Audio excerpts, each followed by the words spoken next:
fazer uma cambalhota. A gente vai pôr o joelho primeiro, depois o braço nessa posição. Vai estar a cabeça, os pés e joga um pulso. Se quiser virar assim, pode.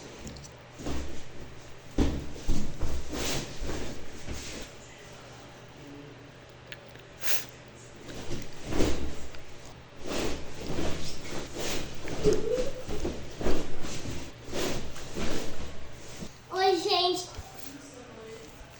gente, isso foi um vídeo. Gostaram? Inscrevam no canal se quiserem fazer. Tchau!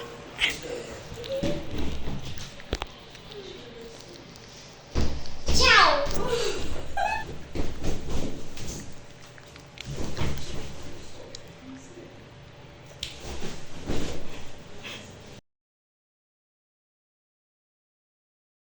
Esqueci que era pra falar.